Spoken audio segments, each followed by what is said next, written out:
السلام عليكم ورحمة الله وبركاته.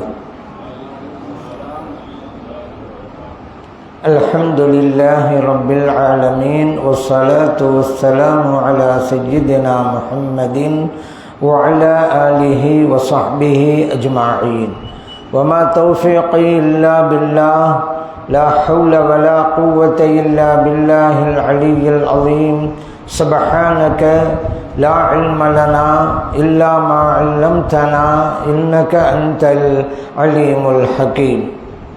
புனிதம் நிறைந்த இந்த மீலாது நபி பெருவிழாவின் தகுதிமிக்க தலைவர் மரியாதைக்குரிய ஹலரத் அவர்களே, இங்கே வருகை புரிந்து இந்நிகழ்வை சிறப்பித்து கொண்டிருக்கக்கூடிய கண்ணியத்திற்குரிய உலமா பெருமக்களே, மரியாதைக்குரிய ஹலீஃபா பெருமக்களே, அன்பார்ந்த பெரியோர்களே, இளைஞர்களே, சிறார்களே, தாய்மார்களே, சகோதரிகளே, சிறப்புமிக்க இந்த நிகழ்விற்கு ஏற்பாடு செய்திருக்கின்ற மீலாது கமிட்டியை சார்ந்த போற்றுதலுக்கும் பாராட்டுதலுக்கும் உரிய நிர்வாக பெருமக்களே, புனிதமான நிகழ்வில் நம்மையெல்லாம் பங்களிக்க செய்து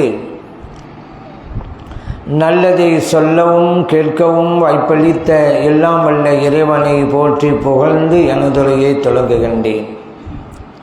மாநபி வாழும் மாமதீனா என்கின்ற தலைப்பின் கீழ் ஒரு சில கருத்துக்களை உங்களுக்கு மத்தியிலே கூறலாம் என்று விளைகின்றேன். மதீனா என்கின்ற பெயர் எப்படி வந்தது? மதீனா என்ற சொல்லுக்கு பொருள் என்ன? மதீனா அப்படின்னு சொன்னால் ஊர் என்பது தான் பொருள். அரபி மொழியில் பெரிய ஊர்களுக்கு மதீனாம்பாங்க.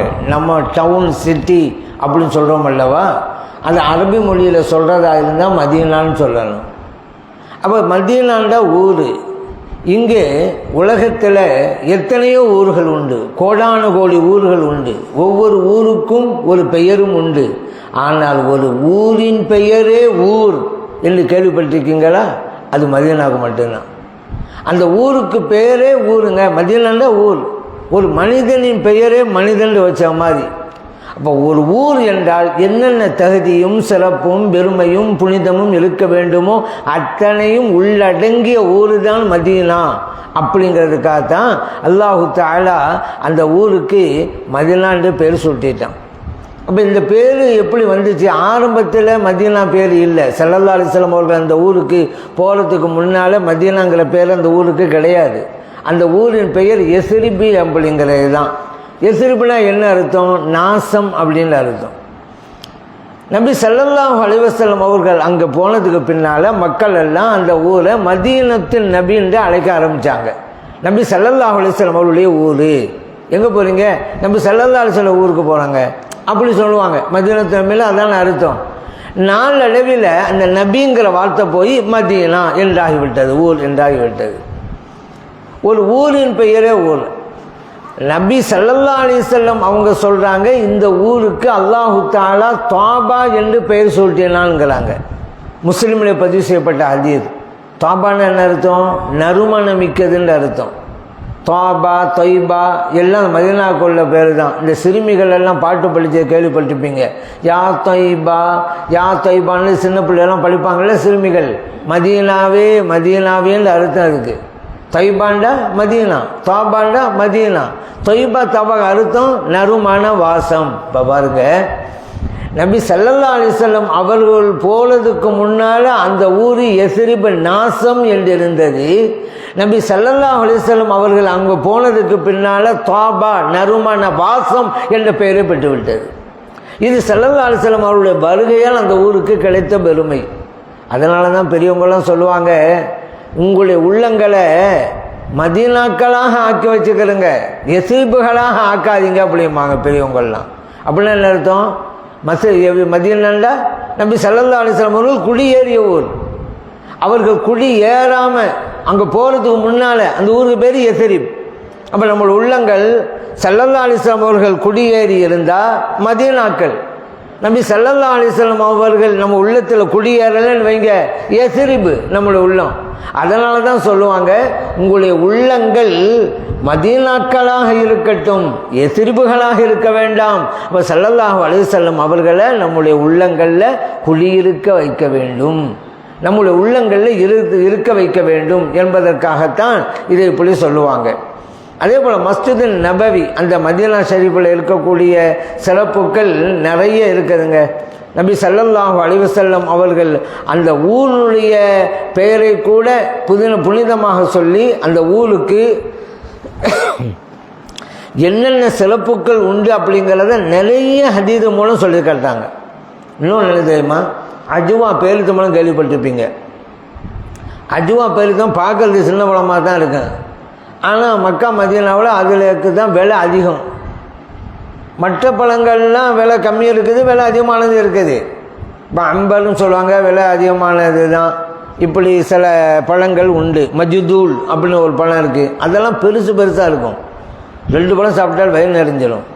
ஆனால் இந்த அஜுவா பழம் ரொம்ப சின்னது. ஹாஜிமார்கள் எல்லாம் மற்றவங்களுக்கு கொடுப்பதற்கு இதை வாங்கிட்டு வர மாட்டாங்க. ஏன், விலை கூட களிமா பழம் தான் வாங்கிட்டு வருவாங்க. அதுதான் எல்லாருக்கும் கொடுக்கறதுக்கு சரியாக வருங்கிறதுனால. இது அஜுவா பழம் அவங்களுக்கு தேவைக்கு, அல்லது அவங்க குடும்பத்தில் யாராவது சொல்லி விட்டுருப்பாங்க, அல்லது அவங்க ஃப்ரெண்ட்ஸ் யாராவது சொல்லி விட்டுருப்பாங்க, அஜுவா பழம் வாங்கிட்டு வாங்க, அவங்களுக்கு தான் வாங்கிட்டு வருவாங்க. ஏன்னா விலை கூட. ஏங்க இவ்வளவு பழம் இருக்குது, அந்த பழத்துக்கு ஏன் விலை கூலி இருக்குது அப்படின்னு கேட்டால் ஒரு ஹதீஸு தான் காரணம். என்ன, நபி ஸல்லல்லாஹு அலைஹி வஸல்லம் சொல்கிறாங்க, மன் தஸப்பஹ சபஅ தமராத்தின் அஜ்வத்தன், ஒருவர் காலையில் அன்றாடம் 7 அஜ்வா பழங்களை சாப்பிட்டுக்கிட்டு வந்தால், எந்த நாளிலே இவர் சாப்பிடுகிறாரோ அந்த நாளிலே ஏதாவது விஷ ஜந்து தீண்டு விட்டால் அந்த விஷம் அவருக்கு எந்த தாக்கத்தையும் பாதிப்பும் ஏற்படுத்தாது. அவருக்கு யாராவது சூனியம் செய்தாலும் அந்த சூனியத்தின் பாதிப்பும் அவருக்கு ஏற்படாது என்றாங்க நபி ஸல்லல்லாஹு அலைஹி வஸல்லம் அவர்கள். புகாரில் பதிவு செய்யப்பட்ட ஹதீஸ். சூனியம் தாக்காது, ரைட்டு, விஷம் தாக்காது. ஏன் அந்த நாள் சொன்னாங்க, தொடர்ந்து சாப்பிட்றாரு, அந்த நாள் சாப்பிடல, அந்த அன்னைக்கு விஷஜந்து தீண்டிச்சுன்னு வச்சுக்கிறோங்க, தாக்கும். ஏன் அந்த அன்னைக்கு சாப்பிடல? சரி, அதே போல் ஒரு நாள் மட்டும் சாப்பிட்டாரு, அந்த அன்னைக்கு உடனே வேலை செய்யுமா? கிடையாது. மன் தஸப்பஹங்கிறாங்க, ஒவ்வொரு நாளும் காலையில் சாப்பிட்டுக்கிட்டே வரணும். அப்போ அப்படி ஒரு எதிர்ப்பு சக்தி உடம்புல உண்டாயிரும் அப்படின்னு தான் அப்படி ஸல்லல்லாஹு அலைஹி வஸல்லம் சொல்கிறாங்க. இந்த ஹதீஸனால தான் அஜ்வா பழத்தினுடைய விலை மிகவும் கூடுதலாகி விட்டது. சரி, இந்த பழத்துக்கு இந்த தகுதி எப்படி கிடைச்சிச்சு? சூனியம் செஞ்சாலும் தாக்காது, எந்த விஷஜந்து தீண்டினாலும் விஷம் எதையும் பாதிப்பு ஏற்படுத்தாது. அந்த பழத்துக்கு ஏங்க அப்படி ஒரு பவர் வந்துச்சு? வேறு ஒன்றும் இல்லைங்க, அஜ்வா பழம் விளைகிற பூமி மதீனத்துமன். அதனால தான் மதீனாவில் விளைகின்ற அந்த பழம் பல தகுதிகளை பெற்றிருக்கிறது. இன்னொன்று, நீங்கள் பேரிச்சம்பழம் விற்கிற கடைகளுக்கு போகலாம்.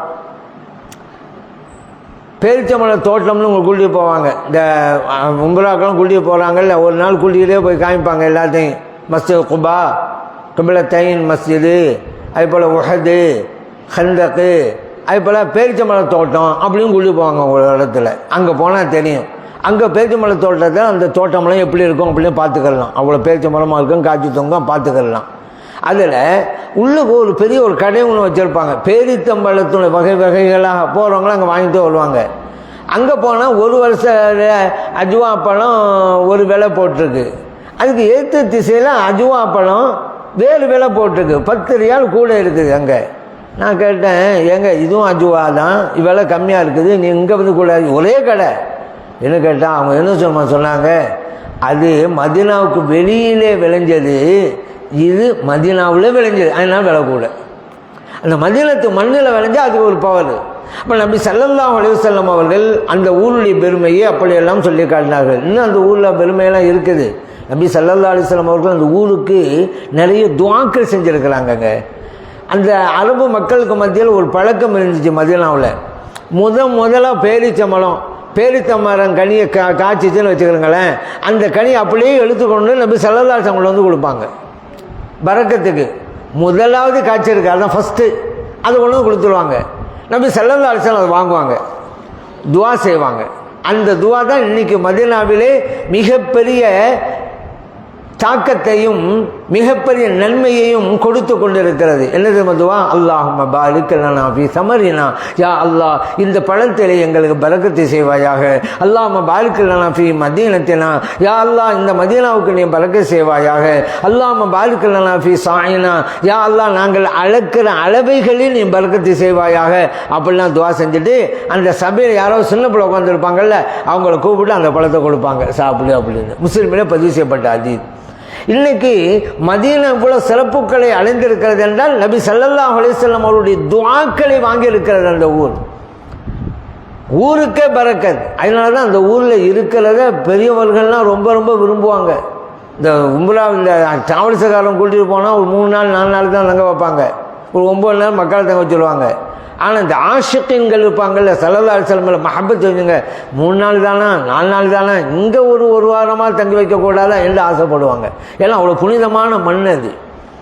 நபி ஸல்லல்லாஹு அலைஹி வஸல்லம் அவர்கள் அந்த ஊருடைய பெருமை அப்படி சொன்னதுனால தான் இன்னொன்று சொன்னாங்க, யாராவது மௌத்தா போக விரும்பினா இந்த மதீனத்து மண்ணில் மௌத்தா போங்க, ஏன் அப்படிப்பட்டவருக்கு மறுமையிலே நான் ஷஃபாஅத்து செய்வேன் என்றார்கள் கண்மணி நாயகம் ஸல்லல்லாஹு அலைஹி வஸல்லம் அவர்கள். திருமீதியிலே பதிவு செய்யப்பட்ட ஹதீஸ். அவ்வளோ சிறப்பு இருந்ததுனால தான் உமர் ரலியல்லாஹு அன்ஹு அடிக்கடி அல்லாஹ்ட்ட ஒரு துவா செய்வாங்க, அல்லாஹும் மர்ஸுக்னி ஷஹாதத்தன் ஃபீ சபீலிக, யா அல்லாஹ் உன்னுடைய பாதையிலே நான் ஷஹீதாக்கப்பட வேண்டும். ஒன்றாவது பாயிண்ட். ரெண்டாவது கேட்குறாங்க, வஜஅல் மௌத்தி ஃபீ பலதி ரசூலிக, என்னுடைய மரணம் வஃபாத்து உன் ரசூலுடைய ஊரில் நிகழணும் அப்படிம்பாங்க. புகாரில் பதிவு செய்யப்பட்ட ஹதீஸ். மற்றவங்களாம் கேட்பாங்க, ஹலீஃபா அவர்களே நீ இப்படி கேட்குறீங்களே, ஒன்றுக்கொன்று முரணாவில் இருக்குது, மதீனாவுலேயும் மரணம் வரணுங்கிறீங்க, அல்லாஹ்வுடைய பாதையில் ஷஹீதாக்கப்படணுங்கிறீங்க, மதீனாவில் யுத்தம் நடந்தாதானே நீங்கள் எங்கே ஷஹீதாவீங்க?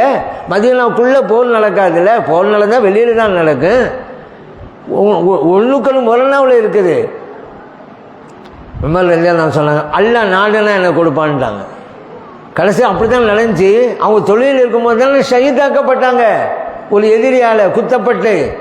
அப்போ நபி ஸல்லல்லாஹு அலைஹி வஸல்லம் அவருடைய ஊரில் ஷஹாதத் ஆகணும், வஃபாத்துங்க வரணும் என்று அவங்க கேட்டுக்கிட்டே இருந்தது. அல்லாஹ் கபூல் செஞ்சுட்டான், கொடுத்துட்டான் அந்த பாக்கியத்தை.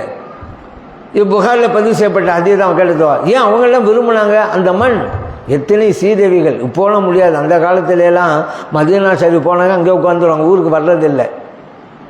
இப்போ உள்ள அப்படியே வராமல் இருக்க முடியாது, எல்லாம் பாஸ்போர்ட்டு அது இது கவர்மெண்ட்டு பிரச்சனை அந்த பிரச்சனை, யாரும் அங்கே தங்க முடியாது, கரெக்டாக வந்துடணும், இல்லாட்டி புளி பட்டுருவோம். அப்போலாம் அப்படி கிடையாது. எல்லாம் ஒட்டத்தின கப்பலில் போங்கல்ல, போனோம் அங்கே இருந்துடலான்னு யாரும் கண்டுக்கிற மாட்டாங்க. நம்முடைய ஆஷிகீன்களாக இருந்த வலிமார்கள் எல்லாம் போனவங்க மதீனா ஷரீஃபிலே இருந்துடுவாங்கங்க, நான் இங்கேயே வஃபாத் ஆகுவேன் அப்படின்ட்டு. அப்படியெல்லாம் வாழ்ந்துருக்கிறாங்க நம்ம முன்னோர்கள். ஏன்னா நபி ஸல்லல்லாஹு அலைஹி வஸல்லம் அவர்கள் சொன்ன அந்த ஹதீஸ் தான். அடுத்து மதீனாவுக்கு மிகப்பெரிய ஒரு பாதுகாப்பு அல்லாஹ் நியமித்து வச்சிருக்கான்.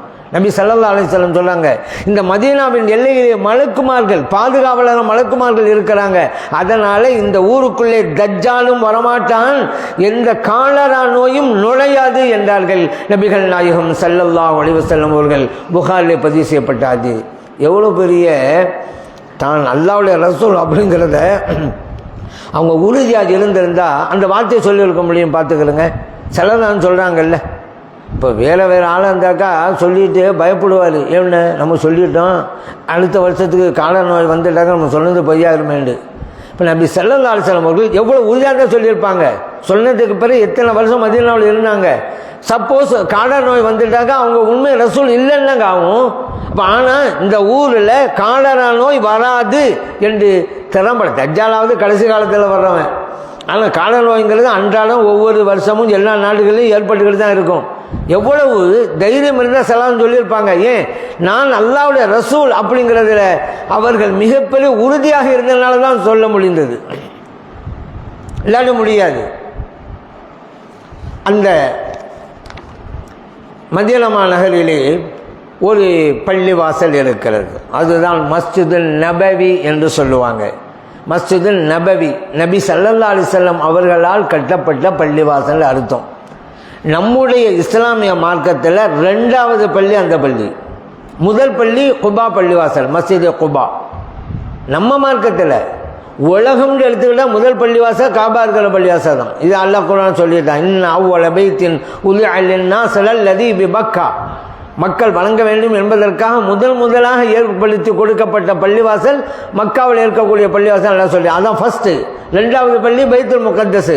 இது உலகம்னு நம்ம பார்த்தா. ஆனால் நமது நாயகம் ஸல்லல்லாஹு அலைஹி வஸல்லம் அவர்கள் கொண்டு வந்த மார்க்கத்தில் முதலாவது பள்ளிவாசல்ங்கிறது குபா பள்ளிவாசல். மக்காவிலிருந்து மதீனா ஹிஜ்ரத்து பயணம் மேற்கொண்டாங்கல்ல, அப்போ மதீனாவுக்கு 3 மைல் தொலைவில் இருக்குது குபா. குபாங்கிறது ஒரு ஊருக்கு பேர், அந்த இடத்துக்கு பேர். அங்கே தங்கிட்டாங்க. இப்போ இருக்கிற மஸ்ஜித் நபவி பள்ளிவாசல் அங்கேருந்து ஒரு 3 மைல் இருக்கும். அங்கே ஸல்லல்லாஹு அலைஹி வஸல்லம் இருந்துட்டாங்க. அந்த ஊருக்கு பேர் குபா. அங்கே தங்கி ஒரு பள்ளிவாசலை கட்டினாங்க. கட்டினதுக்கு பிறகு தான் மதீனா ஷரீஃபுக்குள்ளே நுழைகிறாங்க. மதீனா ஷரீஃப் வந்ததுக்கு பிறகு தான் இந்த மஸ்ஜித் நபவியை கட்டுறாங்க. அப்போ இது 2வது பள்ளிவாசலாக போச்சு. முதல் பள்ளிவாசல் குபா பள்ளிவாசல். அந்த குபா பள்ளிவாசலை பற்றி நபி ஸல்லல்லாஹு அலைஹி வஸல்லம் சொல்கிறாங்க, அந்த குபா பள்ளியில் நீங்கள் தொழுதீங்களாக்கா ஒரு உம்ரா செய்த நன்மை கிட்டும்ங்கிறாங்க நபி ஸல்லல்லாஹு அலைஹி வஸல்லம் அவர்கள். அவ்வளோ சிறப்பு இருக்குது. நபி ஸல்லல்லாஹு அலைஹி வஸல்லம் அவங்களும் ஒவ்வொரு வாரமும் சனிக்கிழமை என்று அந்த குபா பள்ளிவாசல் போவாங்க, 2 ரக்காத் தொழுவாங்க. கான ரசூலுல்லாஹி ஸல்லல்லாஹு அலைஹி வஸல்லம் ஏத்தி மஸ்ஜித் குபா குபா பள்ளிவாசலுக்கு வருவாங்க. குல்ல சபித்தின் ஒவ்வொரு சனிக்கிழமை என்றும் யுஸல்லி ஃபீஹி ரக்காத்தைன், அங்கே 2 ரக்காத் தொழுவாங்க. புகாரியிலே முஸ்லிமிலே பதிவு செய்யப்பட்ட ஹதீஸ். ஏன் அவங்க சனிக்கிழமை வந்தாங்க? அது அல்லாஹ் ஆலம். அந்த சிறு அல்லாவுக்கும் அல்லாஹ் ரசூல் ஸல்லல்லாஹு அலைஹி வஸல்லம் அவங்களுக்கும் தெரியும். ஒவ்வொரு வாரமும் மாஷியன் சில கட்டங்கள் நடந்து வருவாங்க, ராக்கிபல் சில கட்டங்களில் வாகனத்திலும் வருவாங்க. புகாரி முஸ்லிம்லாம் பதிவு செய்யப்பட்டிருக்கு. அதனால தான் இன்றைக்கி கூட இந்த டிராவல்ஸ் கூட்டிகிட்டு போகிறாங்கல்ல, அந்த ஜியாரான்னு கூட்டிகிட்டு போவாங்க முக்கியமான இடங்களை காமிக்கிறதுக்கு. ஒரு நாள் அதுக்குன்னு பஸ்ஸை பிடிச்சி அந்த டிராவல்ஸ் சார்பிலே கூட்டிகிட்டு போவாங்க. அப்போ தான் குபா பள்ளிவாசல், கிப்லத்தின் பள்ளிவாசல், உஹது, ஹந்தக்கு, பேரிச்சம்பழத் தோட்டம் எல்லாத்தையும் அந்த இதெல்லாம் காமிப்பாங்க. இந்த நிகழ்வு நடக்கும்போது பெரும்பாலும் சனிக்கிழமை தான் தேர்ந்தெடுப்பாங்க. ஏன்? நபி ஸல்லல்லாஹு அலைஹி வஸல்லம் அவர்கள் எந்த கிழமையில் அந்த குபா பள்ளிவாசலை போய் தொழுதாங்களோ அந்த கிழமையில் போய் தொழுகிற பாக்கியத்தை கிடைக்கணுங்கிறதுக்காக வேண்டி அந்த சனிக்கிழமை தான் கூட்டியிருப்பாங்க. பெரும்பாலும் அந்த வாய்ப்பு இந்த ஹாஜிமார்களுக்கு கிடைத்து வருகிறது. நபி ஸல்லல்லாஹு அலைஹி வஸல்லம் அவர்களுடைய அந்த பள்ளிவாசலை பற்றி தான் அல்லாஹ் குர்ஆனில் சொன்னான், மஸ்ஜிதுன் உஸ்ஸிஸ அலா தக்வா, தக்வாவை அடித்தளமிட்டு எழுப்பப்பட்ட பள்ளிவாசல்னு அல்லாஹ் குர்ஆனில் புகழ்ந்து பேசலாம் குபா பள்ளிவாசலை. இப்போல்லாம் நம்மளும் மதீனா ஷரீஃபுக்கு போனால் அங்கே போகலாம், அந்த பள்ளிவாசலுக்கு போகலாம், 2 ரக்காத்தும் தொழுவலாம். அந்த பாக்கியம் நமக்கு கிட்டும். ஒரு உம்ராங்கிறது சாதாரண விஷயம் இல்லைங்க. உம்ரா செஞ்சவங்களுக்கு தெரியும்.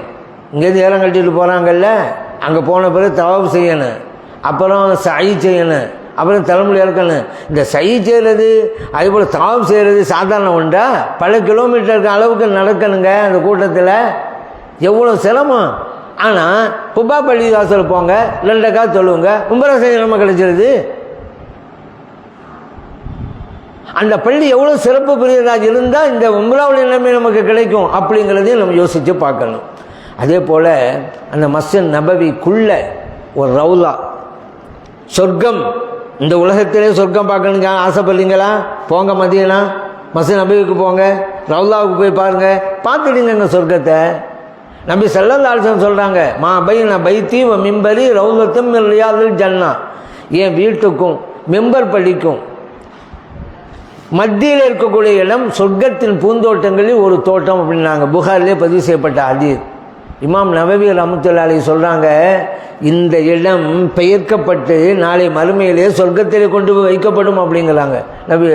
இமாம் நவவி ரஹ்மத்துல்லாஹி அலைஹி அவர்கள் போன்றவர்கள், இப்னு ஹஜர் அஸ்கலானி ரலியல்லாஹு அன்ஹு அவர்கள் போன்றவர்கள்லாம் இந்த கருத்தை சொல்கிறாங்க. அதனால தான் இந்த ஹஜ்ஜு உம்ரா போகிறவங்களுக்கு 2 சான்ஸ். என்னது? சொர்க்கத்திலே இருந்த பொருளையும் பார்க்கிறார்கள், சொர்க்கத்துக்கு போகிற பொருளையும் பார்க்கிறார்கள். 2 பாயிண்ட் கிடைச்சி போச்சு. ஹஜ்ருல் அஸ்வத் கல், அந்த கல்லை போய் பார்க்குறாங்க, முத்தமிழ்னாலும் வைங்க. ஹஜ்ருல் அஸ்வத் கல்லுங்கிறது சொர்க்கத்திலேருந்து வந்தது. நபி ஸல்லல்லாஹு அலைஹி சொன்னாங்கல்ல, அது சொர்க்கத்திலேருந்து வந்த கல் பாலை விடவும் வெண்மையாக இருந்தது, மக்களுடைய பாவங்களை சுமந்து கருநிறமாக மாறிவிட்டது அப்படின்னாங்க நபி ஸல்லல்லாஹு அலைஹி வஸல்லம் அவர்கள். முத்தமிட்டாங்க அந்த கல்லை, ஹாஜிகளும் முத்தமிடுறாங்க. அந்த கல்லை பார்த்துட்டா சொர்க்கத்து பொருளை பார்த்துட்டோம், சொர்க்கத்திலேருந்து வந்த பொருள். யாராவது மஸ்ஜித் நபவிக்கு போய் ரவுலாவுக்குள்ளே போயிட்டோம்னு வச்சுக்கிறோங்க, சொர்க்கத்துக்கு போகிற பொருளை பார்த்துட்டோம்.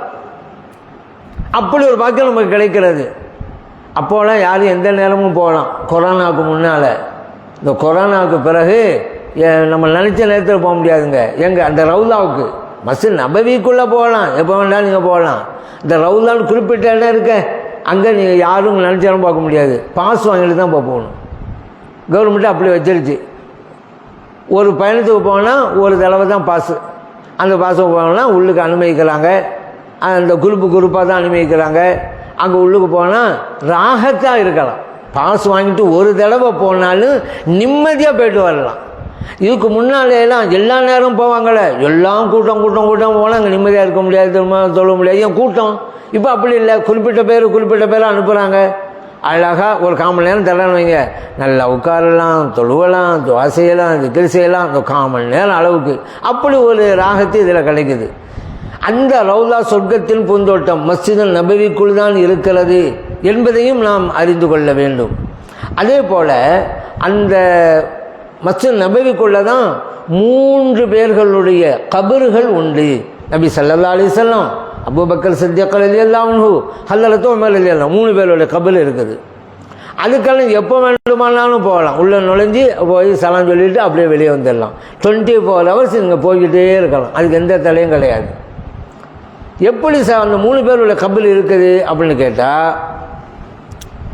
இங்கே நீங்கள் தான் இங்கே ஏற்று நிற்கிறீங்க, உங்களுக்கு தான் ரமலான்னு வச்சுக்கிறோங்க, நீங்கள்லாம் அங்கே நின்றுக்கிட்டு தான் சலாம் சொல்லுவீங்க. இப்போ 3 கபர் இருக்குது. 3 கபர் எப்படி இருக்கும் அப்படின்னு கேட்டால், ஃபஸ்ட்டு இப்படி தான் இருக்கும், இந்த ஷேப்பில் தான், இப்படி இருக்காது. இப்படி ஒரு கபரு, இப்படி ஒரு கபரு, இப்படி ஒரு கபர், அப்படி இருக்காது, இப்படி தான் இருக்கும் கபர். முதலாவது கபர் நபி ஸல்லல்லாஹு அலைஹி வஸல்லம் அவருடைய கபர். அவங்களுக்கு பின்னால் அபூபக்கர் சித்திக் ரலியல்லாஹு அன்ஹுடைய கபர், அது இப்படி இருக்கும். அதுக்கும் பின்னால் உமர் ரலியல்லாஹு அன்ஹுடைய கபர், அது இங்கே இருக்கும். 1 2 3 இந்த அமைப்பில் தான் இருக்கும். நீங்கள் எழுத்து நின்று இங்கே சலாம் கொடுக்கும்போது உங்களுக்கு பின்னால் கிபிலா வந்துடும். அப்படி திரும்பிட்டீங்களாக்கா அது கிபிலா காபா வந்துடும். ஸல்லல்லாஹு அலைஹி வஸல்லம் அவர்களுக்கு முன்னோக்கி தான் நீங்கள் சலாம் சொல்கிறீங்க. இதில் நபி ஸல்லல்லாஹு அலைஹி வஸல்லம் அவர்களுடைய புனித உடல் இருக்கிறது அல்லவா, அவங்களுடைய தோல் புஜத்துக்கு நேராகத்தான் அபூபக்கர் சித்திக் ரலியல்லாஹு அன்ஹு அவங்களுடைய முகம் இருக்குது.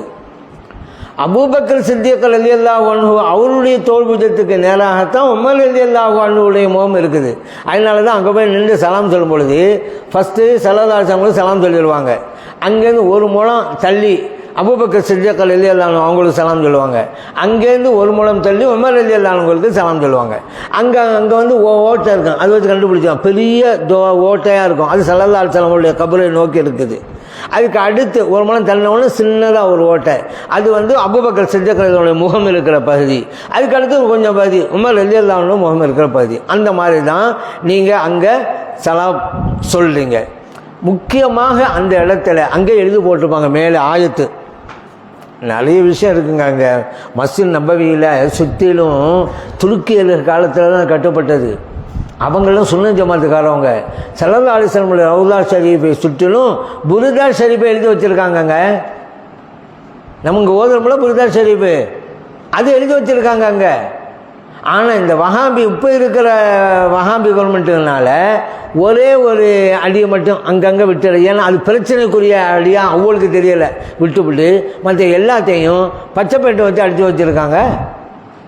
ஆனால் பச்சை பெயிண்டை அடிச்சிருந்தாலும் நம்ம கிட்ட நின்றா அதனுடைய அந்த எழுத்தினுடைய அடையாளத்தை வச்சு என்ன வார்த்தை இருக்குங்கிறத கண்டுபிடிச்சிடலாம். ஏன்னா அதை பேர்க்க முடியாது. மேலே வந்து பச்சை பெயிண்டை வச்சு தொலைவில் வந்து பார்த்தா தெரியாது, கிட்ட வந்து பார்த்தா தெரியும்.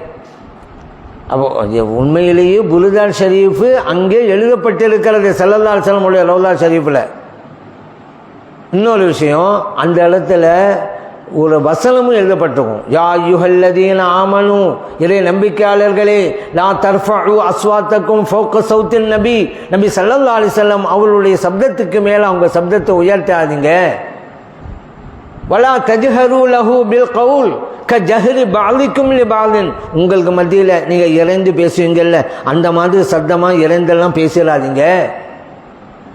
அந்த தஹபத் அமாலுக்கும், உங்கள் வணக்கமெல்லாம் அழிஞ்சு போகும் அல்லாஹ் சொல்கிறான். ஏன் வணக்கமெல்லாம் அழிஞ்சு போகுது? நபி ஸல்லல்லாஹு அலைஹி வஸல்லம் அவர்களுக்கு முன்னால் நீங்கள் சத்தமாக பேசலாம், அவமரியாதைங்க. அங்கே மரியாதை இல்லை. நபி ஸல்லல்லாஹு அலைஹி வஸல்லம் அவர்களை அவமரியாதை செய்தால் அது குஃபுர். குஃபுர் ஆனால் என்ன ஆகும்? நம்ம செஞ்ச வணக்கமெல்லாம் அழிஞ்சு தான் போகும். அதனால தான் அந்த அக்கீதா கிதாபுலாம் மதரசாக்களை ஓதி கொடுக்குறாங்க. அக்கீதா கிதாபு அதுலாம் எழுதியிருப்பாங்க, இஹானத்து நபியு குஃபுருன், ஒரு நபியை இன்சல்ட் செய்வது, அவமரியாதை செய்வது குஃபுர். அப்படின்னா இன்றைக்கி சில பேர் அப்படிலாம் செஞ்சுக்கிட்டு இருக்காங்களே, குஃபுரில் போயிட்டாங்க, அவ்வளோதான். அல்லாஹ் நம்மளையெல்லாம் சுன்ன ஜமாத்தில் வச்சு பாதுகாத்துட்டான். இதற்கு எவ்வளோ பெரிய நன்றி செலுத்த ஈடாகுமாங்க? படைப்புகளில் மனிதனாக படைக்கப்பட்டது சிறப்பு, மனிதர்களிலேயே முஸ்லிம்களாக நம்ம அல்லாஹ் தஆலா ஆக்கினது இன்னொரு சிறப்பு, முஸ்லிம்களிலேயே கண்மணி நாயகம் ஸல்லல்லாஹு அலைஹி வஸல்லம் உடைய உம்மத்தில் நம்மளை கொண்டு வந்தது மிகப்பெரிய சிறப்பு. அந்த உம்மத்திலும் சுன்ன ஜமாத்தில் இருக்க வச்சாங்க அல்லாஹ், அதுதான் மிக உயர்ந்த உயர்ந்த உயர்ந்த சிறப்பு. ஏன் தெரியுமா? இந்த சுன்ன ஜமாத்து இல்லைண்டா அதுக்கு முன்னால் சொன்ன எதுவுமே நமக்கு பலன் கிடைக்காது.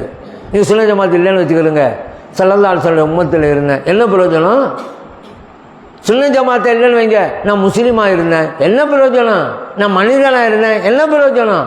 அப்போ நம்முடைய வெற்றியை நிர்ணயிப்பது இந்த சுன்ன ஜமாத்து தான். அப்போ நபி ஸல்லல்லாஹு அலைஹி வஸல்லம் அவர்கள் விஷயத்தில் நடக்கணும், சத்தம் போடாதீங்க, உங்கள் வணக்கங்களை இழந்து விடுவீர்கள், அழிஞ்சு போயிடும் அல்லாஹ் சொல்லிட்டான்.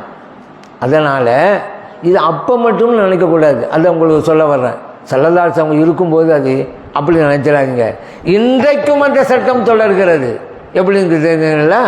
அஸ்ஸாயிபுல் யஸீத் ரலியல்லாஹு சொல்கிறாங்க, நான் பள்ளிவாசல் வசனம் வேலை இருந்தேன், என்கிட்ட ஒரு பொடி கல் வந்து விழுந்துச்சு.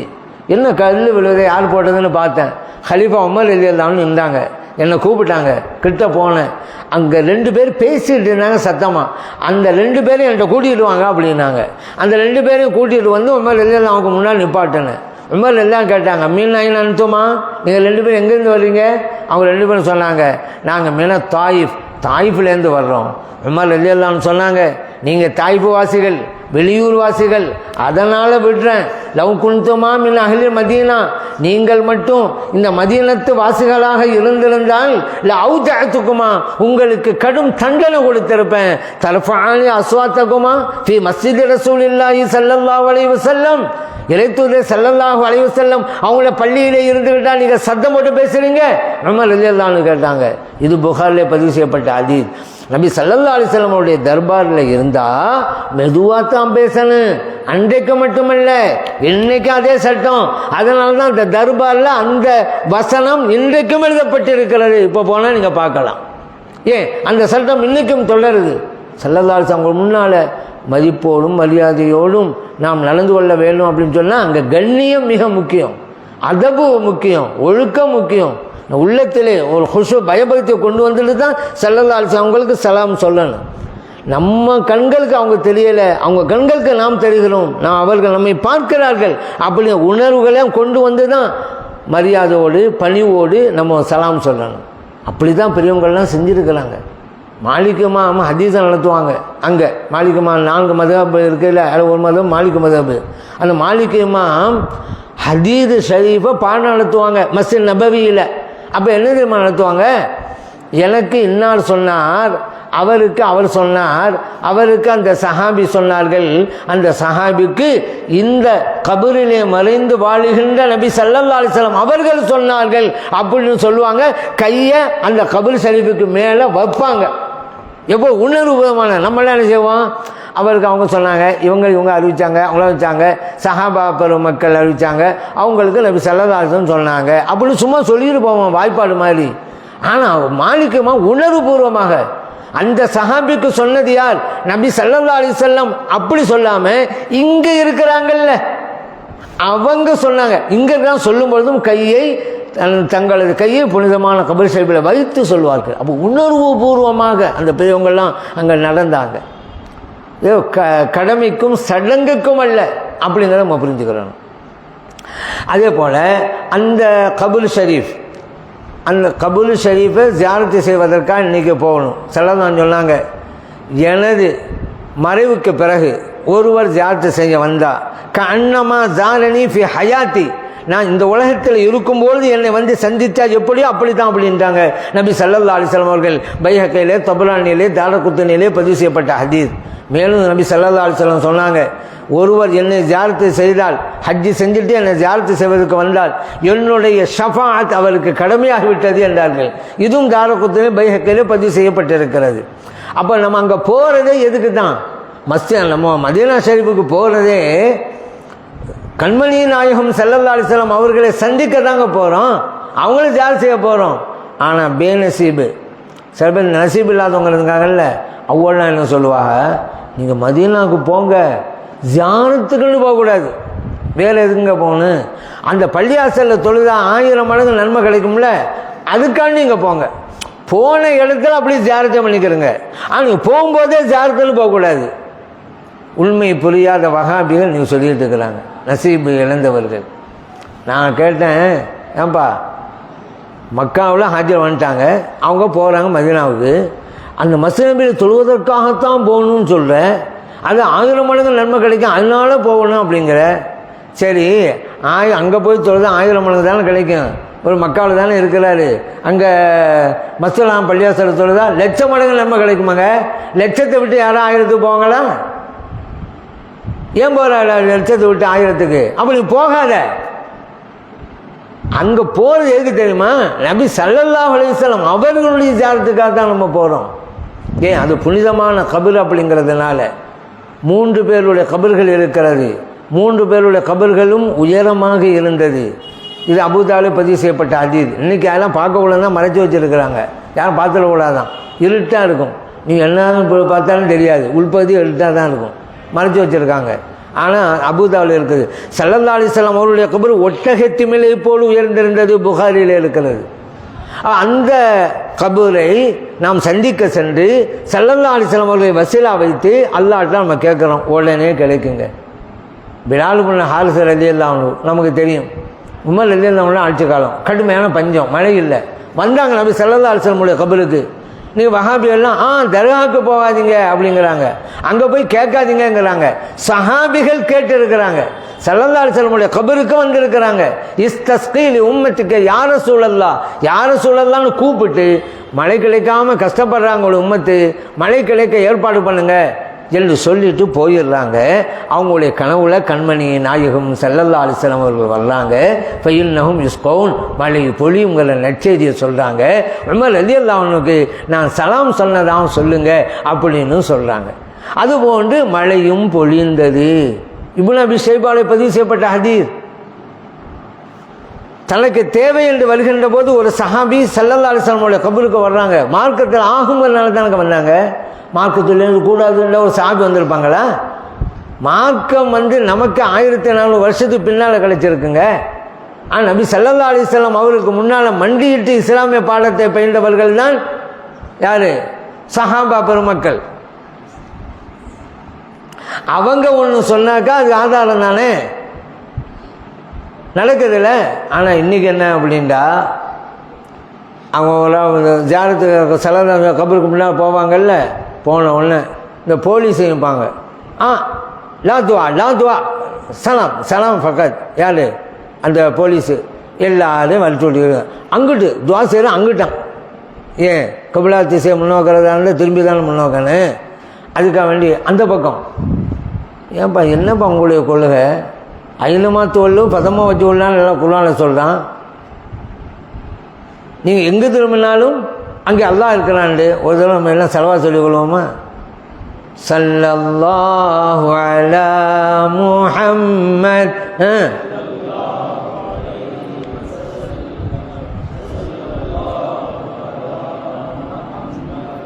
ஸல்லல்லாஹு அலா முஹம்மத் யா ரப்பி ஸல்லி அலைஹி வஸல்லிம். ஏன்னா சாப்பிட்டு வந்தவனுங்க உட்காரலாமா, எல்லாத்துக்கும் ஒரு தூக்கம் அப்படியே மிகைக்கும். இயற்கை தான் அது, எல்லாருக்கும் உள்ளது தானே அது.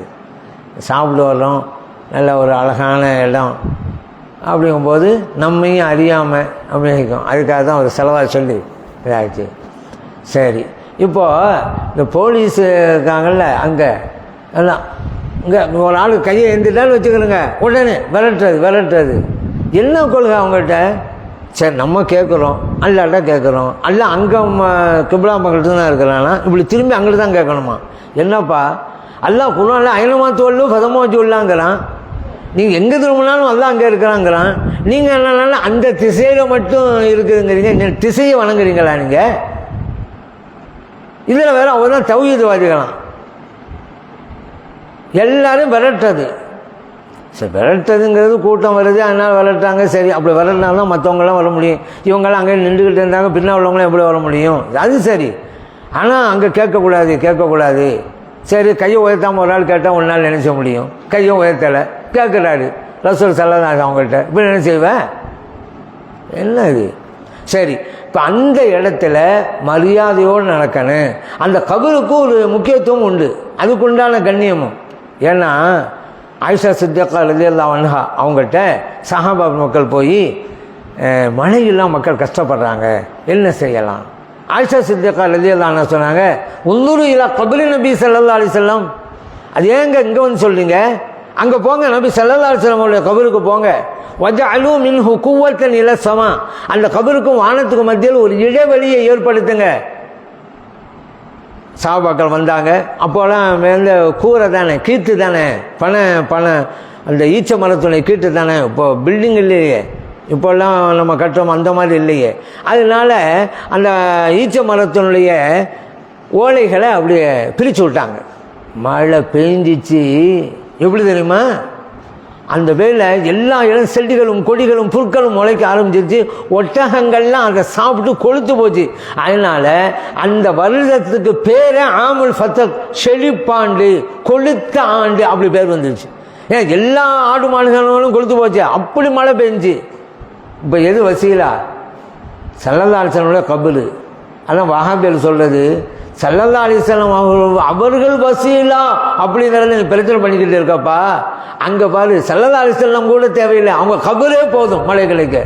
கபரை வச்சு மழை வாங்கிட்டாங்கல்ல சஹாபா பெருமக்கள்லாம். அதுக்கு அடையாளம் என்ன தெரியுமா? இன்னைக்கு பச்சை குப்பா பார்த்தீங்களா? மதீனா ஷரீஃபில் பச்சை குப்பா இருக்குது. அந்த பச்சை குப்பாவுக்கு மேலே நீங்கள் யூடியூப்பில் போய் பார்த்தீங்களாக்க தெரியும். அந்த பச்சை குப்பாவை பார்த்தீங்களாக்கா, குப்பாவுக்கு மேலே கருப்பாக ஜன்னல் மாதிரி ஒன்று இருக்கும். என்னது? ஆயிஷா சித்திகா ரலியல்லாஹு அன்ஹா சொன்னாங்கல்ல, கூலையை பீச்சிருங்க, ஒரு இடைவெளி ஏற்படுத்துங்க சொன்னாங்கல்ல, அன்றைக்கு செஞ்சாங்கல்ல சஹாபா பெருமக்கள். அந்த இடம்தான் அழிந்து விடாமல் இருக்க வேண்டும் என்பதற்காக இன்றைக்கும் பாதுகாக்கப்படுகிறது. நேராக பார்க்கலாம். இதுக்கு முன்னாலேயெல்லாம் அந்த ஜன்னல் திறந்து வைப்பாங்களாம் மழை இல்லாமல். இது நடந்தது ஆயிஷா சஹாபா பெருமக்கள் காலத்து, அது ஒரு விஷயம். அதுக்கு பிறகு குப்பாவுக்கு மேலே இப்படி வச்சுருக்காங்கல்ல, மழை இல்லைன்னு வச்சுக்கிறோங்க, அந்த ஜன்னல் அப்படி திறந்து வைப்பாங்களாம், மழை பெய்யும். இன்றைக்கி அந்த இது இருக்கிறது. நபி ஸல்லல்லாஹு அலைஹி வஸல்லம் அவர்களுடைய கபருடைய முக்கியத்துவத்தை அதிலிருந்து நாம் பெறுகிறோம். சரி, அந்த கபருக்கு வர்றோம். இப்போ நம்மக்கிட்ட நெருங்க முடியாது. ஆனால் அன்றைக்கு சஹாபா பெருமக்கள்லாம் கபரு ஷரீஃபுக்கு கிட்ட நெருங்கினாங்கல்ல, முத்தமிடுவார்கள். அபூ அய்யூபுல் அன்சாரி எல்லாம் முத்தமிட்டாங்க. நபி ஸல்லல்லாஹு அலைஹி வஸல்லம் அவர்களுடைய கபரை பக்கத்தில் மர்வான் இருந்தார். மர்வான் வந்து பிரச்சனைக்குரிய ஆள். இன்றைக்கி இந்த வஹாபிகள் பிரச்சனை பண்ணுற மாதிரி அவர் பிரச்சனை. அவர் தான் இந்த மதீனாவுக்கு அதிகாரியாக இருந்தார், கவர்னராக இருந்தார். அவர் அங்கே நின்றுக்கிட்டு மாதா தசனாவோ என்ன செய்கிறீங்கன்னு கேட்குறாரு. மர்வான் சஹாபி கிடையாது, தாபிஐ, சஹாபியே பார்த்தவர். ஆனால் அபூ அய்யூபுல் அன்சாரி எல்லாரும் சஹாபி. அவங்க முத்தமிடுறாங்க ஸல்லல்லாஹு அலைஹி வஸல்லம் அவருடைய கபரை. இவர் கேட்குறாரு என்ன செய்கிறீங்கன்றாரு. அப்போ அபூ அய்யூபுல் அன்சாரி எல்லாம் சொன்னாங்க, மர்வான் இன்னமா ஜெயித்த ரசூலுல்லாஹி ஸல்லல்லாஹு அலைஹி வஸல்லம், நான் எங்கே வந்தேன்னு நினச்சிக்கிட்டேன், நீ இளைத்தூதர் ஸல்லல்லாஹு அலைஹி வஸல்லம் அவங்ககிட்ட வந்திருக்கிறேன்ப்பா. வலம் ஆத்தில் ஹஜர, கல்லை பார்க்க நான் வரலை, ஸல்லல்லாஹு அலைஹி வஸல்லம் அவங்கள பார்க்க நான் வந்தேன். இப்படி சொன்ன மர்வான் வாய் பற்றி விட்டார். அஹ்மதிலே பதிவு செய்யப்பட்ட ஹதீஸ். சஹாபிகள் ஸல்லல்லாஹு அலைஹி வஸல்லம் அவருடைய கபரை முத்தமிட்டு இருக்கிறார்கள். மரியாதை, அன்பின் வெளிப்பாடு. பிலால் ரலியல்லாஹு அன்ஹு சிரியா நாட்டிலேருந்து வர்றாங்க. ஸல்லல்லாஹு அலைஹி வஸல்லம் அவர்களை ஜியாரத்து செய்யணும்னு வந்த உடனே, கபரை பார்த்த உடனே அடக்க முடியாமல் முகத்தை அந்த கபரிலே வைத்து தேய்த்து தேய்த்து எடுக்கிறார். புரட்டி புரட்டி இருக்க. முத்தமிடுவது இல்லைங்க, முத்தமிடுங்கிறது இதில் வச்சு முத்தமிடுறது. பிலால் இதெல்லாம் அப்படி செய்யலை. முகத்தை வச்சுட்டாங்க கபரில், இங்கிட்டும் இங்கிட்டுமா முகத்தை புரட்டு புரட்டி எடுக்கிறாங்க. இப்னு அசாக்கிரில் பதிவு செய்யப்பட்ட ஹதீஸ், நபி ஸல்லல்லாஹு அலைஹி வஸல்லம் அவர்களை அவர்களுடைய கபரை சஹாபியர் முத்தமிட்டார்கள் என்பதால் தான் நாமெல்லாம் இன்றைக்கி என்ன செய்கிறோம், வலிமாவுள்ள கபரை முத்தமிடுறோம். வலிமா கபரை முத்தமிடுவாலாம் ஜாயிஸு, அதையும் சிறுக்குன்னு சொல்லுவாங்க. ஏன் இப்போ சிறுக்குன்னா என்னென்னு ஃபஸ்ட்டு புரியும், அப்புறம் சிறுக்கை பற்றி சொல்லு. முத்தமிடுவது சிறுக்கா? ஹாஜிமார்கள்லாம் ஹஜ்வசகள்லாம் முத்தமிடுறாங்க, சிறுக்கு செஞ்சுட்டு வர்றாங்களே. முத்தமிடுவது எப்படி சிறுக்காகும்? குழந்தைய முத்தமிடுறோம், சிறுக்காது. முத்தமிடுவது கூடுமா கூடாதா? அதுக்கு ஆதாரத்தை தரணும். நாங்கள் முத்தமிடலாங்கிறது ஆதாரம் தந்துட்டோம். சஹாபிகள் நபி ஸல்லல்லாஹு அலைஹி வஸல்லம் கபரை முத்தமிட்டாங்க, ஆதாரம் தந்துட்டோம். முத்தமிழ கூடாது ஆதாரத்தை தராமல் சிறுக்குன்னு சொல்லிட்டீங்க. நபி ஸல்லல்லாஹு அலைஹி வஸல்லம் அவருடைய கபரை அந்த அளவிற்கு மதித்திருக்கிறார்கள் சஹாபா பெருமக்கள். எப்படி மதித்தாங்க? பார்த்தோன்னே முத்தமிடுறாங்க. மழை வேணுமா, அந்த கபரை வச்சு மழையை கேட்குறாங்க. அவங்களுக்கு மழை வேணுமா, கபர் இருக்கிற இடத்துக்கு வந்து முறையிடுறாங்க. அவங்க கேட்டதால் நடக்கிறது. எல்லாம் ஹதீதுகளில் உண்டு, இல்லாத ஒன்று அல்ல. சரி, இந்த நேரத்தில் இன்னொன்று சொல்லணும். வஹாபியால் ஊருக்குள்ளே ஒன்று சொல்லிட்டுப்பா, என்ன தெரியுமா? நபி ஸல்லல்லாஹு சொல்லிவிட்டாங்க, லா தஜஅலு கபரி ஐதா, என் கபரை விழா கொண்டாடும் இடமாக என்று இந்த வஹாபியால் அர்த்தம் வைப்பாங்க. அது அர்த்தம் வைக்கிறது தப்பு.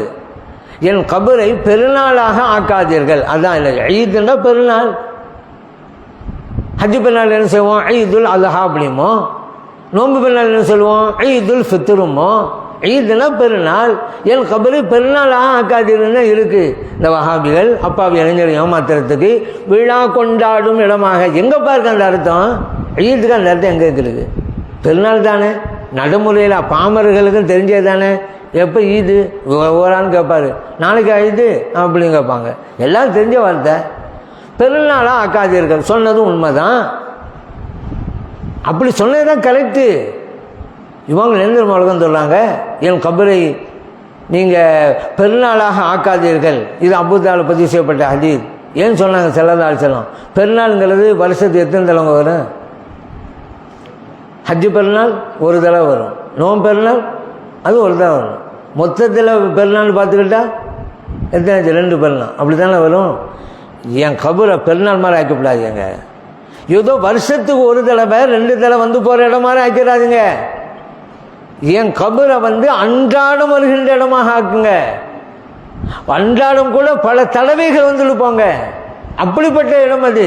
ஏன் நபி ஸல்லல்லாஹு இப்படி சொல்லணும் அப்படின்னு கேட்டால், ஸல்லல்லாஹு சொன்னாங்கல்ல, என் கபரை ஒரு ஜியாரத்தை செஞ்சால் நான் இந்த உலகத்தில் இருக்கும்போது என்னை சந்திப்பதை போல, அது வருஷத்துக்கு ஒரு தடவை கிடைச்சா போதுமா? அன்றாடம் கிடைக்கணும். இந்த நற்பேறு, இந்த நசீப் அன்றாடம் நமக்கு வேணும். அதுக்காக நபி ஸல்லல்லாஹு சொல்கிறாங்க, என் கபரை ஜியாரத் செஞ்சால் நான் ஷஃபாத்து செய்வேன்னாங்கல்ல, அந்த ஷஃபாத்து கிடைக்கிறது ஒரு தடவை செஞ்சால் போதுமா? அன்றாடம் செய்யணும். இப்போ வருடத்துக்கு ஒரு தடவை 2 தடவை வர்ற மாதிரி ஆக்கப்படாமல் நீங்கள் அன்றாடம் வந்து போங்க, முடிந்த போதெல்லாம் வந்து போங்க என்பதற்காகத்தான் நபி ஸல்லல்லாஹு அலைஹி வஸல்லம் அவர்கள் இந்த வார்த்தையை சொன்னார்கள் என்பதையும் நாம் கவனத்திலேயே கொள்ள வேண்டும். சரிங்க, மொத்தம் புனிதமான இடங்கள் நம்ம பார்த்தோம். மக்கா, மதீனா. மதீனா பற்றி இப்போ நம்ம பேசிகிட்டு இருக்கோம். 2 ஊர் புனித, உலகிலேயே புனிதமான ஊர்கள் 2, மக்கா மதீனா. இன்னொரு பாயிண்ட் சொல்லவா உங்களுக்கு? ஒரு ஊருக்கு பல பேர் இருக்கும் உலகத்தில். ஒரு ஊருக்கு 2 ஊர், 2 பேர் 3 பேர்லாம் இருக்கும். ஆனால் அதிகமான பெயர்கள் கொண்ட ஊர் இருக்கிறது என்றால் அது 2 தான் இந்த உலகத்தில், மக்கா மதீனா. மதீனாவுக்கு எத்தனை பேர் இருக்குது தெரியுமா? ஒரு சில இமாம்கள் 100க்கு மேலே இருக்குங்கிறாங்க. இன்னும் சில இமாம்கள் 1000க்கு மேலே இருக்குங்கிறாங்க. இந்த 100க்கு மேலேங்கிறது என்னட்டே பட்டியல் வச்சுருக்கானா? எது? மதீனாவுக்கு பேர் அப்படி ஒரு சிறப்புங்க. சரி, மக்கா மதீனா, இதில் எது சிறந்தது? மக்கா சிறந்ததா, மதீனா சிறந்ததா? 2 சிறந்தது தான். 2 அதிக சிறப்புடையது எது? ஒரு கேள்வி. அடுத்து இன்னொரு கேள்வி, மஸ்ஜிதுல் ஹராம் பள்ளிவாசல் இருக்கும் மக்காவில், மஸ்ஜிது நபி பள்ளிவாசல் இருக்கும் மதீனாவில். இந்த 2 பள்ளிவாசலில் எந்த பள்ளிவாசல் மிகச்சிறந்தது? 2 சிறந்த பள்ளி தான். எது மிகச்சிறந்தது? சரி, அந்த மக்காவில் இருக்கக்கூடிய பள்ளிவாசலுக்குள்ள காபா இருக்குது, மஸ்ஜித் நபவி பள்ளிவாசலுக்குள்ள கல்மல் நாயகம் ஸல்லல்லாஹு அலைஹி வஸல்லம் அவர்களுடைய புனித உடல் இருக்கிறது. இந்த 2 இடங்களில் எது சிறந்த இடம்? அப்போ 3 பாயிண்ட் வச்சாச்சு. எது சிறந்தது அப்படின்னு முதலாவதாக வாங்க பள்ளிவாசல் எடுத்துக்கிறோம். பள்ளிவாசல் எடுத்துக்கிட்டால் மஸ்ஜித் ஹராம் பள்ளிவாசல் ஒன்று மக்காவில், மஸ்ஜித் நபவி பள்ளிவாசல் மதீனாவில். இந்த 2இல் எது சிறந்த பள்ளின்னு சொன்னால் மஸ்ஜிதுல் ஹராம் பள்ளிவாசல் தான். மக்காவில் இருக்கக்கூடிய மஸ்ஜிதுல் ஹராம் பள்ளிவாசல். ஏன்? அல்லாஹ் குர்ஆன் சொல்லிட்டாங்க, முதல் பள்ளிவாசல் அது. இன் அவ்வள பைத்துன் உதிஅ லின்னாஸ் லல்லதீ பிபக்கா. இன்னொரு காரணம், அங்கே ஒரு தடவை தொழுதா 1,00,000 மடங்கு நன்மை கிடைக்குதுல்ல, அப்போ அது கூட தானே. ஆனால் மஸ்ஜித் நபவியில் 1000 மடங்கு நன்மை, புகாரில் இருக்க பிரகாரம். அப்போ 1000 மடங்கு நன்மை கிடைக்கிற பள்ளிவாசலை விடவும் 1,00,000 மடங்கு நன்மை கிடைக்கிற பள்ளிவாசல் தான் சிறந்தது. இதில் கருத்து வேறுபாடு கிடையாது இமாம்களுக்கு மத்தியில். எல்லா இமாம்களும் யோகோபித்து சொல்கிறாங்க, மஸ்ஜிதுல் ஹராம் பள்ளிவாசல் தான் முதலிடம், 2வது இடம் தான் மஸ்ஜித் நபவி. இதில் கருத்து வேறுபாடே கிடையாதுங்க. எல்லா இமாம்களும் இத்திஃபாக்காக சொல்கிறாங்க. ஒன்றா பயன் முடிஞ்சு. அடுத்தது மஸ்ஜிதுல் ஹராம் பள்ளிவாசலுக்குள்ளே இருக்கக்கூடிய காபா கருப்பு கட்டிடம், மஸ்ஜித் நபவிக்குள்ளே இருக்கக்கூடிய கல்மல் நாயகம் ஸல்லல்லாஹு அலைஹி வஸல்லம் அவருடைய புனித உடல். இந்த 2ல எது சிறந்தது? நபி ஸல்லல்லாஹு அலைஹி வஸல்லம் அவருடைய புனித உடலை சுமந்த அந்த இடம்தான் காபாவை விடவும் சிறந்தது. இதிலே கருத்து வேறுபாடு கிடையாது. இதில் சில இமாம்கள் இப்படி சொல்கிறாங்க, இன்னும் சில இமாம்கள் அப்படி, அதெல்லாம் கிடையாது. எல்லா இமாம்களும் சொல்கிறாங்க ஸல்லல்லாஹு அலைஹி வஸல்லம் அவருடைய புனித உடலை சுமந்த இடம்தான் உயர்ந்தது காபாவிடம். ஏன்? காபாங்கிறது அல்லாஹ்வுடைய இல்லம், பைத்துல்லா. ஸல்லல்லாஹு அலைஹி வஸல்லம் அவர்களோ நூருல்லா,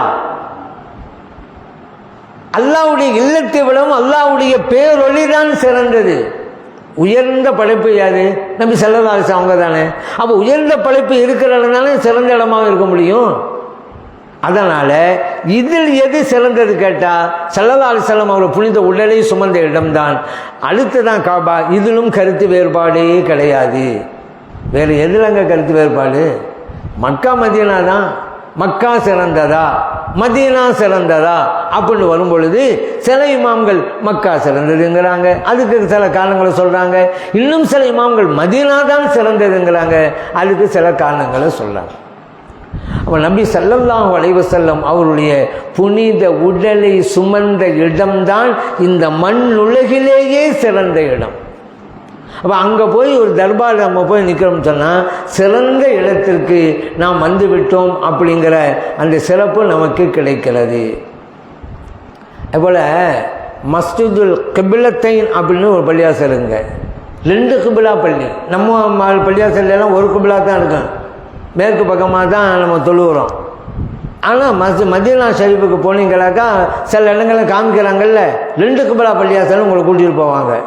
அதில் 2 கிபிலா பள்ளி அப்படின்னு கேட்டால் ஒரே தொழுகையிலேயே 2 கிபிலா, அப்படி ஒரு நிகழ்வு அந்த பள்ளியில் நடந்துச்சு.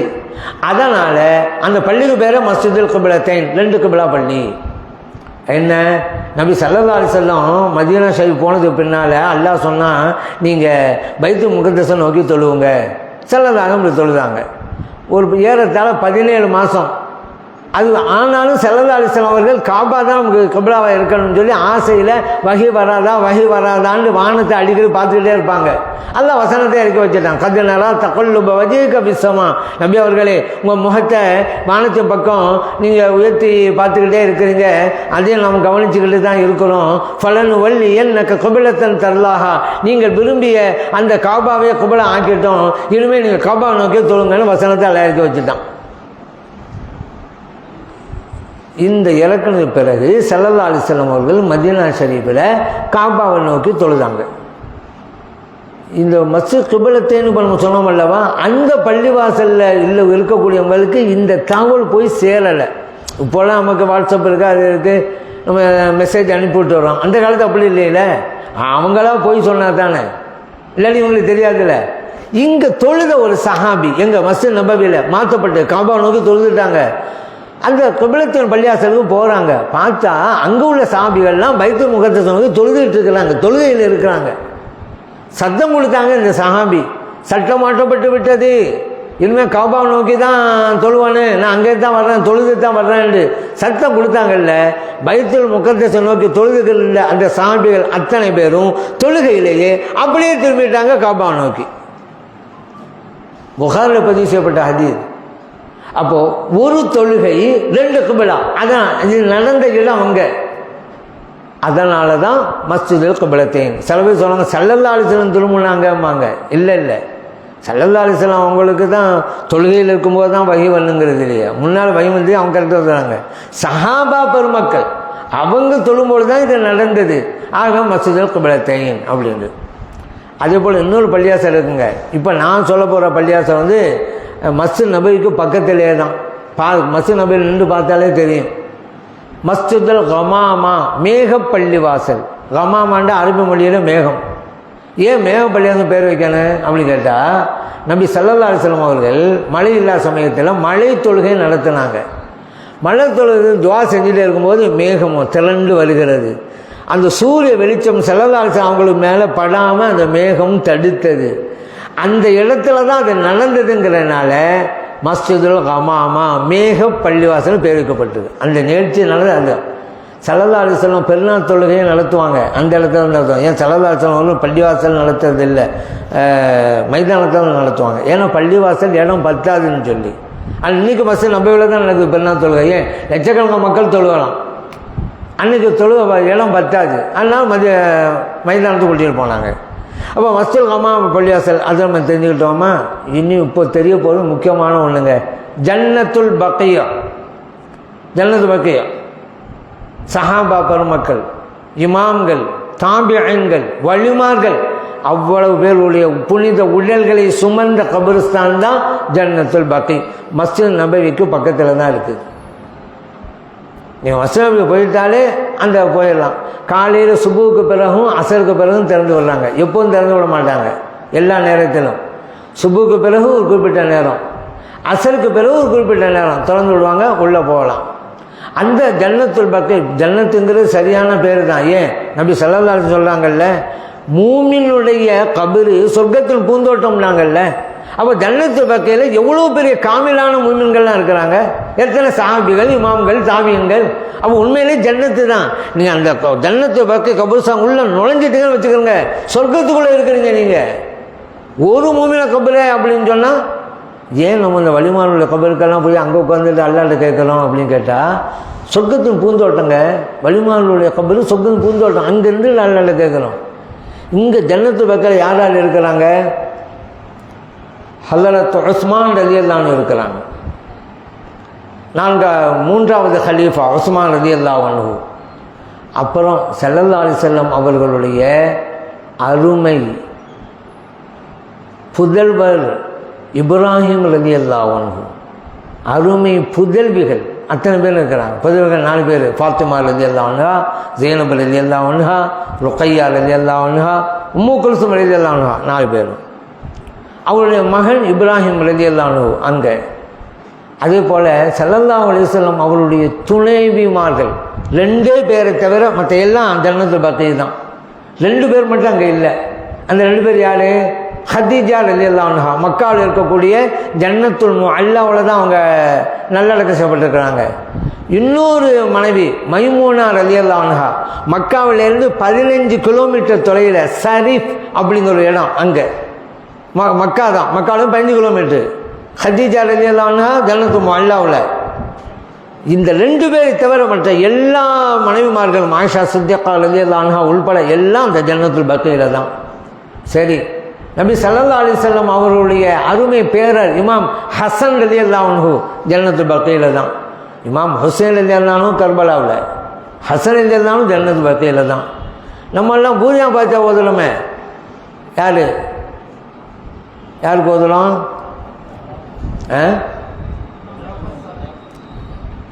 பூஜா பாத்தா யாருக்கு ஓதலாம்? இமாம் ஜவஹர் தானே. என்ன கேள்வி கேட்டவங்களே தெரியலப்பா. அவங்களுடைய கபர் அங்கே தான் இருக்குது. இமாம் பாக்கர் ரலியல்லாஹு அன்ஹு அவங்களுடைய கபர் அங்கே தான் இருக்குது. 4 மதஹப் இருக்குது அல்லவா? 4 மதஹப்பில் மாலிக்கு மதஹப், அந்த மாலிக்கு மதஹுடைய இமாம் மாலிக் இமாம் அவர்களுடைய கபர் அங்கே தான் இருக்குது. அவ்வளவு சஹாபா பெருமக்கள், அவ்வளோ தாபியங்கள். உள்ளுக்கு போயிட்டாலும் சொர்க்கத்துக்குள்ளே போயிட்டோம். முக்கியமான இடம் அந்த ஜன்னத்து. அதனால தான் சொல்லுது, ஒவ்வொரு நாளும் அங்கே போனீங்களாக்கா சுபுக்கு பிறகும் அசருக்கு பிறகும் அங்கே திறந்து விடுறாங்க. அந்த நேரங்களை நீங்கள் சரியாக பயன்படுத்தி கொள்ளுங்கள் அப்படின்னு சொல்லுது. இன்னொன்று இடம் என்ன, ஹந்தக்கு. அதெல்லாம் உங்களை கூட்டு கொண்டு போய் காமிப்பாங்க. ஹந்தக் அகல் போர் நடந்த இடம். எதிர் உள்ளே வரக்கூடாங்கிறதுனால குழி தோண்டினாங்கல்ல அந்த இடம். அந்த இடத்துல இப்போ பள்ளியாசை. அந்த பள்ளியாசை பேர் மஸ்ஜிதுல் ஃபத்தஹ், வெற்றி பள்ளி வாசல். சபோ மசாஜ்னு சொல்லுவாங்க. சின்ன சின்ன பள்ளியாக 7 பள்ளி அங்கே சபோ மசாஜ்னு சொல்லுவாங்க. கார் டிரைவர் எங்கே போனோம் அப்படின்னு கேட்டால் சபோ மசாஜ் அப்படின்னு கூட்டு போவான். நீங்கள் ஹந்தக்குன்னு சொல்லிங்க, அவன் சபோ மசாஜ் கூட்டு போவாப்புல. ஏன்னா சபோ மசாஜ்னா 7 பள்ளின்னு அர்த்தம்.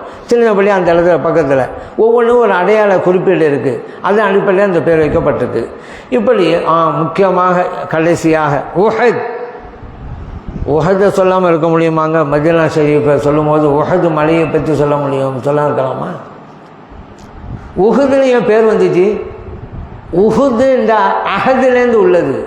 அகதுல என்ன, ஒன்றுன்னு அர்த்தம். குல் ஹுவல்லாஹு அஹது சொல்கிறோம்ல, அகதுல ஒன்று. அது என்ன உஹது ஏன்னு கேட்டால் பெரிய மலைங்க. அது உஹது மலைங்கிறது சின்ன. அங்கே வந்து 60 நாளில் குட்டி குட்டி மலையாக பார்க்கலாம். சின்ன மலையாக. பெரிய மலையாக இருந்தாலும் தனித்தனி மலையாக இருக்கும். பெரிய மலையும் இருக்குது, தனித்தனி மலை. ஆனால் உஹது மலை இருக்கிறதுல நேராக வரிசையாக போகும், ரொம்ப நீளமாக போகும். அது தனித்த மலையாக அது இருப்பதால் அதுக்கு பெயர் உஹது. உஹது யுத்தம் நடைபெற்ற இடம் அது. அங்கே தான் சஹாபா பெருமக்கள் சில ஷஹீதானாங்க. அது முக்கியமானவங்க ஹம்சா ரலியல்லாஹு அன்ஹு, ஸல்லல்லாஹு அலைஹி வஸல்லம் உடைய சிறிய தந்தையார், ரயீசு ஷுஹதா, ஷுஹதாக்களின் தலைவர். அவங்களுடைய ஜியாரத்துக்கு எங்கே போகலாம், அங்கே போகலாம். முஸ்அப் இப்னு உமைர் ரலியல்லாஹு அன்ஹு அவங்களுடைய ஜியாரத்து அங்கே இருக்குது. இப்போலாம் காம்பவுண்டு கட்டி வச்சுட்டாங்க. அங்கே உள்ளுக்கு போக முடியாது, ஆனால் பார்க்கலாம். வளையமாக இருக்குதுல்ல, அது உள்ளுக்கு உள்ள கபர்கள்லாம் கண்ணுக்கு தெரியும், பார்க்கலாம். ஆனால் 98 நான் ஹஜ்ஜுக்கு போயிருந்தேன். சொன்னால் ஆச்சரியப்படுவீங்க. அப்போ இந்த சுற்றி சுவரெல்லாம் கிடையாது. கபரு கிட்ட பொண்ணுன்ட்டு நான் ஜாரி செஞ்சேன். கபரு இதான் கபரு வைங்க, இங்கே நின்றோம். யாரும் அங்கே தடுப்பதற்கோ இங்கே வரான்னு சொல்லுவது ஆள்லே கிடையாது. அப்படி ஒரு காலம். இப்போ கூட்டம் அதிகமாகிடுச்சுல, அதனால இன்னொரு ஆச்சரியம் சொல்லவா, சில பேர் நம்ப மாட்டாங்க, ஆனால் நேரடியாக பார்த்தது. அப்போ அந்த ஹம்சா ரலியல்லாஹு அன்ஹு கபர் பக்கத்தில் இருக்கிறேன். சில அரபி பையன்கள், அவங்களுக்கு வந்து ஒரு 15 வயசு 14 வயசு அப்படி இருக்கும். அந்த பசங்க நாங்கள் போன உடனே அல் ஃபாத்திஹா அவுது பில்லாஹி மினஷ் ஷைத்தானிர் ரஜீம் பிஸ்மில்லாஹிர் ரஹ்மானிர் ரஹீம் அல்ஹம்துலில்லாஹ் அப்படின்னு ஓதுறாங்க. ஏன்னா அவங்க நம்ம மூலமாக ஏதாவது ஹதியா கிடைக்கும். அவங்கெல்லாம் மதீனாவில் இருக்கக்கூடிய அரபி பிள்ளைகள். அவங்க ஏதாவது ஹதியா கொடுப்போம் அல்லவா, அதற்காக அப்படி செய்கிறாங்க. எனக்கு இங்கே இருக்கக்கூடிய தர்கா ஷெரீஃப் விளையாமல் வந்துடுச்சு. எங்கள் உங்களுக்கு தர்காவில் அதுதான் பாத்தியாவில் தான் அப்படின்னு தோவுறாங்க. என்னப்பா இது நம்ம இடத்துல தான் இருக்குன்னு சொன்னால் அரபு நாட்டில் இருக்க தானே செய்யுது. ஹம்சா ரலியல்லாஹு அன்ஹு இடத்துல நடக்க தானே செஞ்சு. இதெல்லாம் இப்போ எல்லாம் கிடையாதுங்க. எல்லாம் சுற்றி சவரை எழுப்பிட்டாங்க. ஆனால் உள்ளவங்களாம் பார்க்கலாம். முஸ்அப் இப்னு உமைர் ரலியல்லாஹு அன்ஹு அவங்கள நம்ம நினச்சி பார்க்கணுங்க. அவங்க மிகப்பெரிய செல்வந்தர், இஸ்லாத்திற்காக செல்வத்தையெல்லாம் எழுந்தவங்க. அந்த உஹது யுத்தத்தில் ஷஹீதானாங்க. அவங்க நிலைமை எப்படி தெரியுமா? அல்லாஹ் அக்பர். நம்மெல்லாம் தங்கங்க, அல்ல நம்மளையெல்லாம் எவ்வளோ பெரிய தங்கமாக வச்சுருக்காங்க. எவ்வளோ பெரிய ஏழையாக இருந்தாலும் அவர் இறந்துட்டா அழகான கபன் துணியை வச்சு கபனிட்டு தான் அடக்கம் செய்கிறோம். இப்போது எவ்வளோ பெரிய ஏழையாக இருக்கட்டும், புது துணி வாங்கிடுறோம்லாங்க. ஆனால் முஸ்அப் இப்னு உமைர் ரலியல்லாஹு அன்ஹு உஹது யுத்தத்தில் ஷஹீதானாங்க. கபன் இடுவதற்கு ஒரு துணி தலைப்பக்கம் மறைச்சா கால் தெரியுது, கால் பக்கம் மறைச்சா தலை தெரியுது. இப்போ சஹாபா பெருமக்கள் ஸல்லல்லாஹு அலைஹி வஸல்லம் கேட்குறாங்க, யார் சொல்லலாம் நிலைமை இப்படி இருக்க நாங்கள் என்ன செய்யணுண்டு? நபி ஸல்லல்லாஹு அலைஹி வஸல்லம் சொன்னாங்க, தலைப்பகுதியை மூடிடுங்க, கால் பகுதியை இலைகளை எழுத்து அதை மூடுங்கன்னாங்க. அப்துல் ரஹ்மான் இப்னு அவுஃப் ரலியல்லாஹு அன்ஹு இதை நினைக்கும் போதெல்லாம் கண்ணீர் விட்டு அழுவார்கள். அல்லாஹ் இவ்வளோ செல்வத்தை எனக்கு தந்துட்டானே. ஆனால் முஸ்அப் இப்னு உமைர் எவ்வளோ செல்வந்தராக இருந்தாங்க. இந்த உலகத்தோடு போன போது அவருடைய நிலை எப்படி இருந்தது. ஆனால் அல்லாஹ் இவ்வளோ பெரிய செல்வத்தை தந்துட்டானே. ஏன் தெரியுமா அழுதாங்க? அல்லாஹ் மறுமையில் போய் நிற்கும்போது, உங்களுடைய வணக்கத்துக்கு உலகத்தில் நான் கூலி தந்துட்டேன் போங்க, உங்கள் ஒன்றும் கிடையாதுன்னு சொல்லிடுவானோ என்று பயந்து அழுதாங்க அங்கே பெரியவங்கள்லாம். இப்போல்லாம் நம்ம என்ன செய்யலாம், ஒன்றும் கிடைக்கலங்கிறோம். கிடைக்காதவர் என்ன சொல்கிறாரு, நான் தொழுகிறேன் வணங்குறேன், எனக்கு ஒன்றும் கிடைக்கல, அவன் ஒன்றும் செய்ய மாட்டேங்கிறான், வணக்கமே செய்யுது, அவன் மேலே நல்லா இருக்கிறான் அப்படிங்கிறாரு. இவங்க சரி நான் நினைக்கிறேன், நீங்கள் வந்து தொழுதுறீங்க வணங்குறீங்க, எல்லாம் உங்களுக்கு தந்துட்டான், செல்வத்தை எல்லாம் தந்துட்டான், மறுமையில் போய் நிற்கிறீங்க, நான் தான் உலகத்தை எல்லாம் தந்துட்டேனே உங்களுக்கு ஒன்றும் இல்லைங்கிறான். அப்போ உங்கள் நிலைமை என்னங்க ஆகும்? அப்போ என்ன நினைப்பீங்க, உலகத்தை எனக்கு தராமல் தான் பரவாயில்ல, இங்கே தானே வேணும்னு நினைப்பீங்க. அதனால் இங்கே நமக்கு சிலது கிடைக்காம இருக்கிறது எல்லாம் நம்மளை மறுமைக்கு தேர்ந்தெடுத்துட்டான்னு அர்த்தங்க. அங்கே அவங்க தர போகிறாங்க. இந்த உலகம் தான் அப்படின்னு சொன்னால் அவங்களுக்கு அள்ளி கொடுத்துருவான். ஆனால் அதில் தக்குவாவும் இருந்து பொருளும் இருந்தால் பிரச்சனை இல்லை, பொருளும் இருந்து எனக்கு ரப்பு அல்லாதான் நினைச்சா பிரச்சனை இல்லை. ஆனால் செல்வம் வச்சுக்கிட்டு இந்த செல்வம் தான் எனக்கு ரப்புன்றா அதுதான் ஆபத்து. கௌசநாயகம் என் பிள்ளை செல்வந்தராக இருந்தாங்க, ஆனால் அந்த செல்வத்தை அவங்க ரப்பா ஆக்கலை. என் ரப்பு தான் என் காரியத்தை நிறைவேற்றுவாங்க, அதனால தான் கொடுத்துக்கிட்டே இருந்தாங்க. அவர்களுக்கு கிடைத்த ஞானத்தை சொல்லிக் கொடுத்தார்கள், அவர்களுக்கு கிடைத்த அந்த பொருள் செல்வத்தை அள்ளி கொடுத்தார்கள், அள்ளி கொடுத்தார்கள். ஏன் இந்த செல்வம் எனக்கு எதுவும் செய்யாது, அந்த தகுதி உள்ளவங்களுக்கு செல்வம் வந்து தான் பிரச்சனை கிடையாது.